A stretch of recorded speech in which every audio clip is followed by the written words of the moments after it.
Les pays émergents sont-ils morts en bourse ou est-ce la meilleure opportunité d'achat? C'est ce que tu sauras à la fin de cette vidéo où je vais analyser la situation bancale de ces économies en plein développement. Première raison, c'est un investissement totalement différent. À l'heure actuelle, quand tu investis dans ces économies-là, tu ne peux pas investir de la même manière avec la même psychologie que quand tu investis dans un pays développé, c'est juste impossible. En fait, on peut comparer cela aux entreprises et aux startups, c'est-à-dire que les États-Unis pourraient être à l'image d'une multinationale, c'est-à-dire qu'ils existent depuis des dizaines d'années, ils sont très compliqués à faire tomber et à concurrencer, alors que la Chine, quant à elle, est plutôt une startup ou l'Inde ou les autres pays émergents, c'est-à-dire que eux sont encore loin d'être implantés dans le paysage et de pouvoir faire trembler d'autres acteurs du domaine.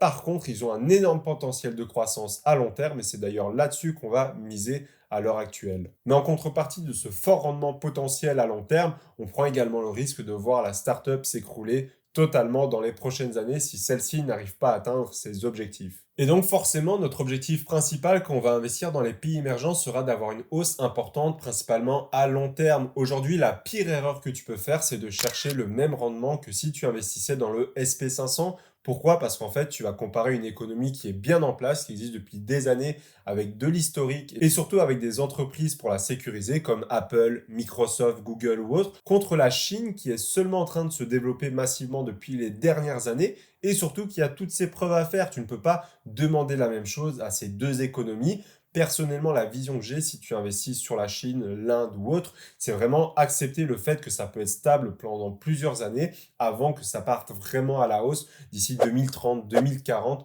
là où les économies se détacheront réellement. En fait, si tu veux comparer les deux, les États-Unis, il faut savoir que c'est une sécurité qui est assez stable et surtout c'est le leader à l'heure actuelle de l'économie mondiale et la Chine, tu vas plutôt parier en fait sur un challenger qui va potentiellement avoir plus de rendement à très long terme parce que c'est une économie qui va changer avec le temps et qui va se développer. Et d'ailleurs, ces deux différences peuvent s'expliquer par une théorie très simple qui est la théorie de la maturité des marchés financiers. En fait, ça va comparer un marché très stable et solide à un marché avec un haut rendement mais aussi un haut niveau de risque. En fait, si tu veux, on peut comparer ça un peu à une pyramide avec différents étages de maturité de marché financier. Au plus haut, on peut par exemple mettre les États-Unis qui existent depuis des centaines d'années, possèdent le dollar qui est la monnaie de référence dans le monde et qui est une économie qui est quand même extrêmement stable. Au milieu de cette pyramide, on peut mettre par exemple l'Inde. C'est pas la pire économie, mais c'est pas la meilleure non plus. Et il y a encore beaucoup de preuves à faire et encore beaucoup de maturité à gagner,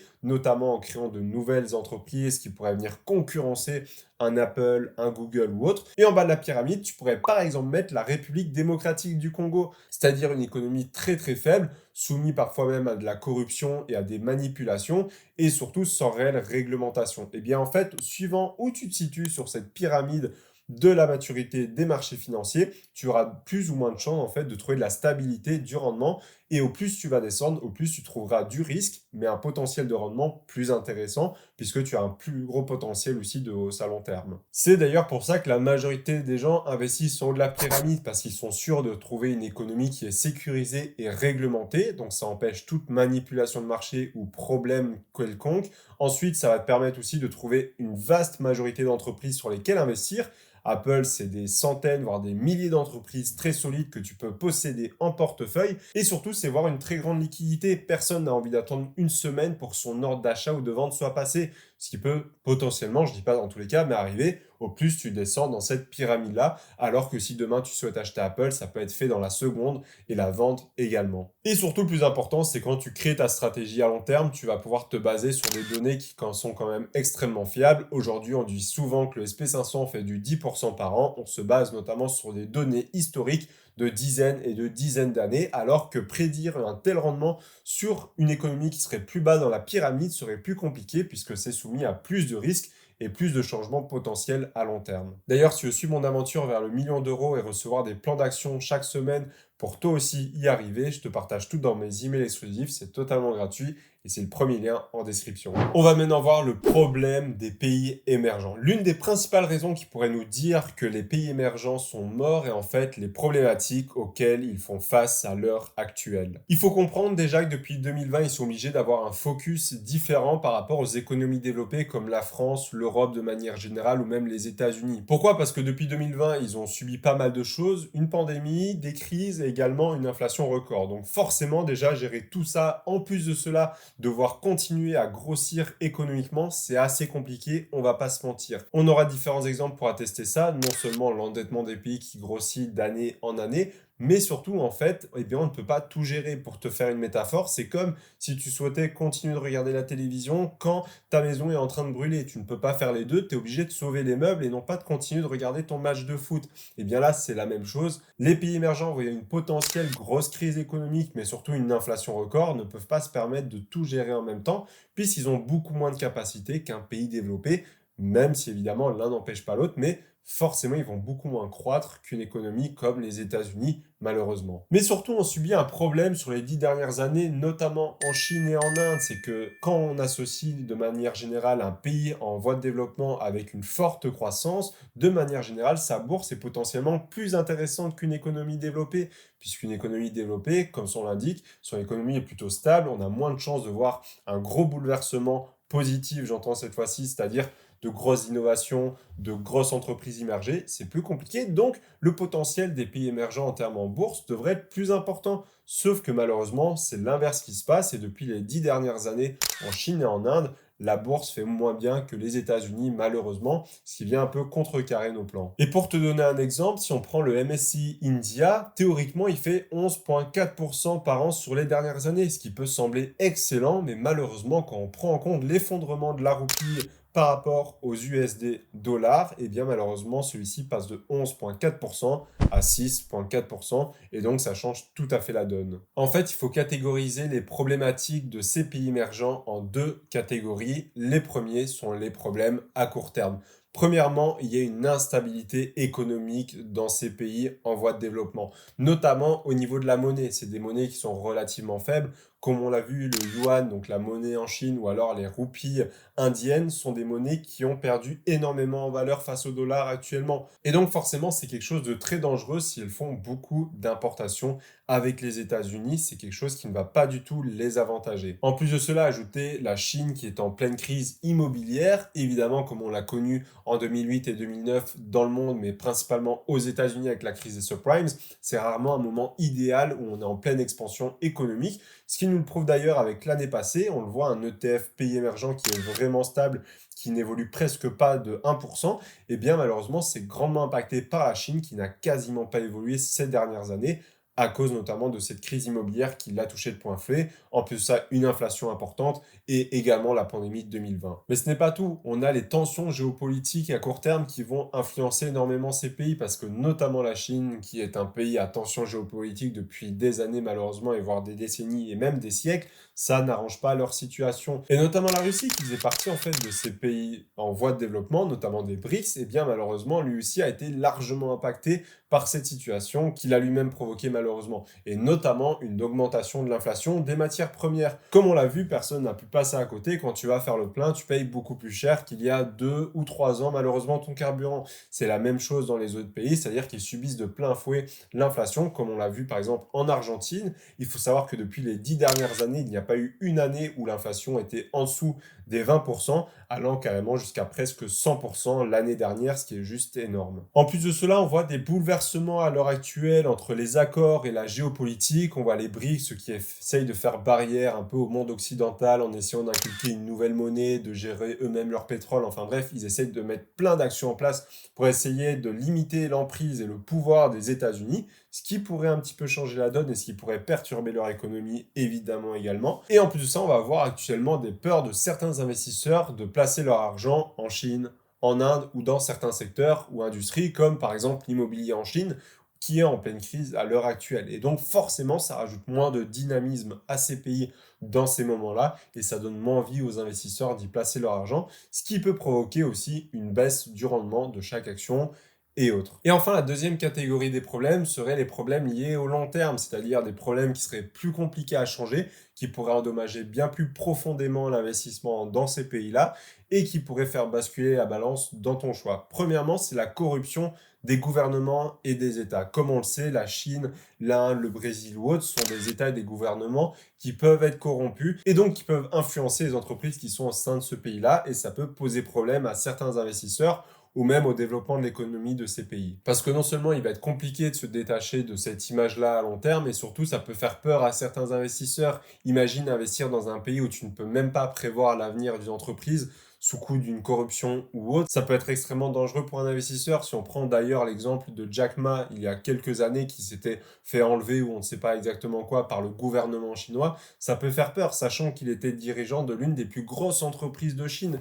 Donc forcément, quand on ne sait pas prédire l'avenir d'une entreprise et encore moins d'un pays à cause de sa corruption, ça peut faire grandement peur aux investisseurs parce que tu ne prédiras jamais en fait où va être ton entreprise dans les prochains mois, prochaines années. En plus de ça, le marketing de ces pays est beaucoup trop faible. Quand on pense aux États-Unis, on pense directement aux rêves américains, on pense également aux monuments, on pense également à la réussite, aux entrepreneurs, aux grandes boîtes. Alors que quand on parle plutôt de la Chine, on parle plutôt du travail à la chaîne, on parle plutôt de la corruption, du dictature, également du communisme, toutes ces choses-là. Donc, on va dire que les États-Unis ont un marketing très enthousiaste, très porté vers l'avenir et la réussite, même si ça change un petit peu ces dernières années, alors que la Chine, on reste avec cette image de la guerre froide, un peu comme à l'époque de l'URSS, le communisme, le fait de travailler à la chaîne, de créer des vêtements ou autre, c'est beaucoup moins bien. Donc on a d'un côté le rêve américain et de l'autre plutôt le cauchemar chinois, j'ai envie de dire.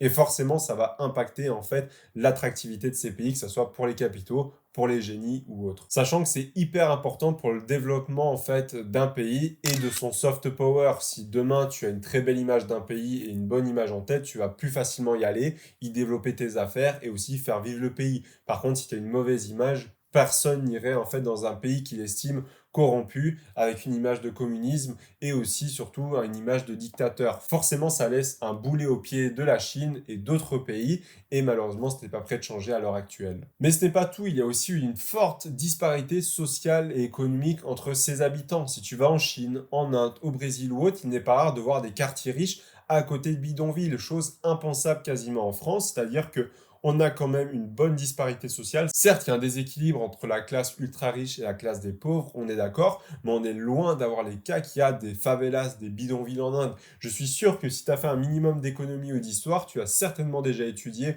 cette image sur ton cahier d'histoire, en fait, où on comparait le quartier des affaires indien ou brésilien face, en fait, aux favelas ou aux bidonvilles en Inde. Et malheureusement, c'est quelque chose qui est très présent dans ces cultures-là. Il y a d'extrême pauvreté comme d'extrême richesse. Et ça peut poser problème au bon développement d'un pays. Pourquoi? Parce que simplement, en fait, tu auras une création de valeur qui sera moindre de la part de la population la plus pauvre. Tu auras également un manque de productivité de ces personnes-là, mais aussi une chance de révolte plus importante.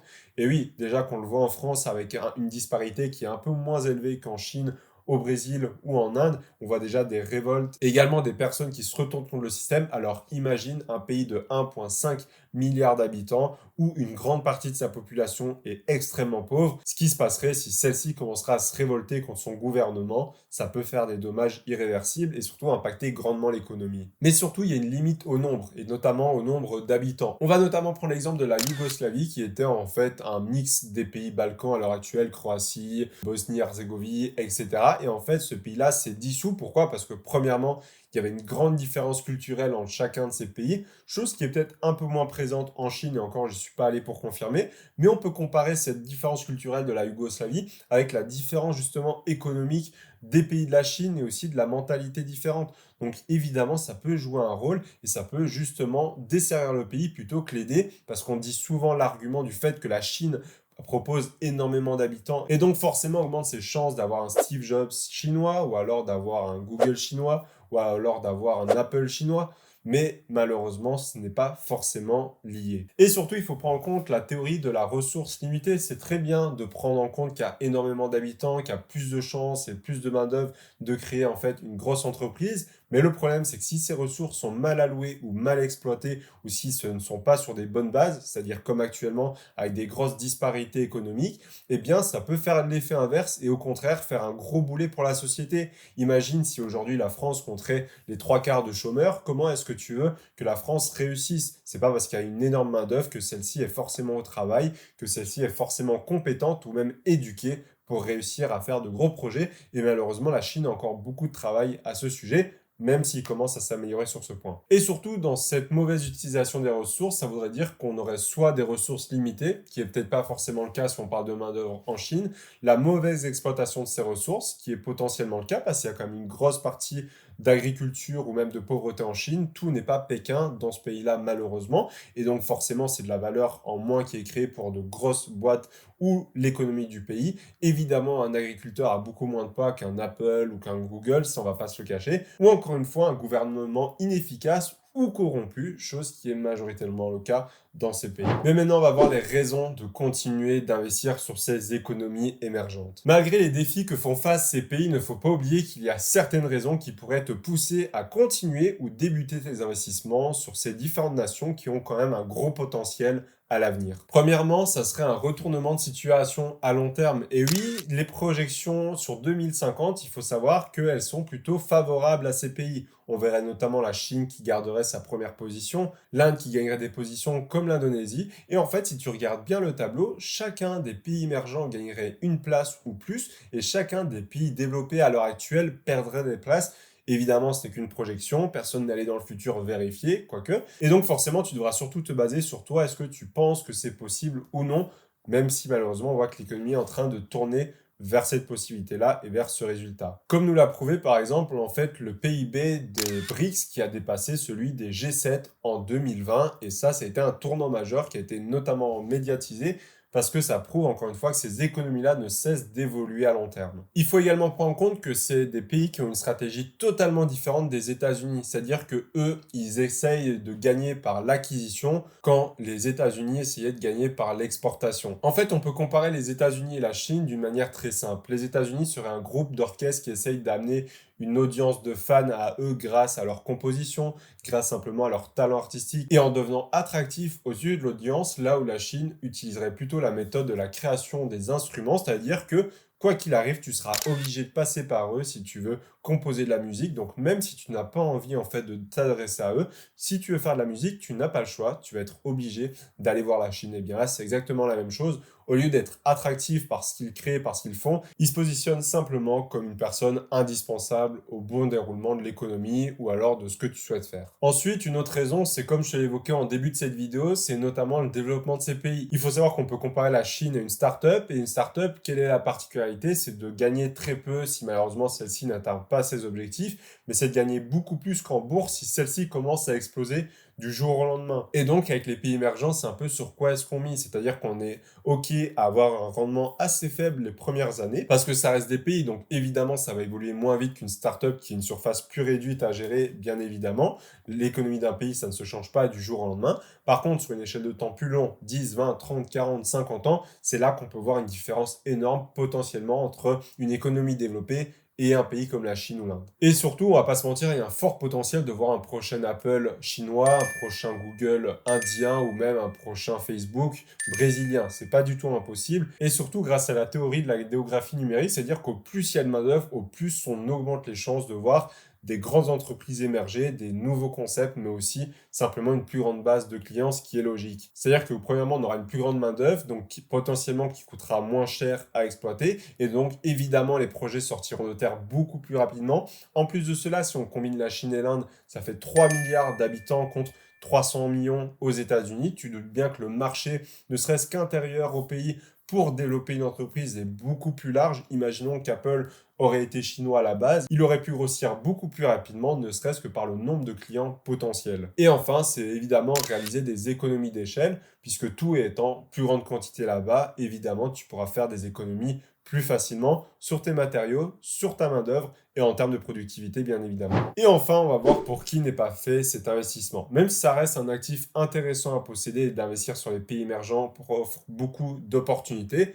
il faut savoir qu'il ne correspondra pas à tous les portefeuilles. Premièrement, tu ne crois pas en ces pays-là, c'est-à-dire que tu ne vois pas la Chine dominer le monde dans les prochaines années, tu ne vois pas l'Inde, le Brésil ou l'Indonésie dépasser en fait les États-Unis à l'avenir. Évidemment, ça ne sert à rien d'y investir. C'est un peu comme si tu étais sportif, que tu ne crois absolument pas au bienfait de la créatine et de la protéine, mais que tu en prenais quand même. Ça sert strictement à rien. Si tu ne vois pas une vision à long terme sur ces pays-là, eh bien, autant investir ton argent là où tu crois que celui-ci pourrait être bénéfique à terme. Ensuite, si tu veux sécuriser ton patrimoine, c'est peut-être pas la meilleure chose à faire parce qu'on ne peut pas prédire comment va évoluer ces pays-là et surtout s'ils ne vont pas baisser dans les prochaines années. Comme je te l'ai dit, c'est une économie qui va durer très longtemps avant de voir une grande expansion. Ça ne peut pas être comme une start-up.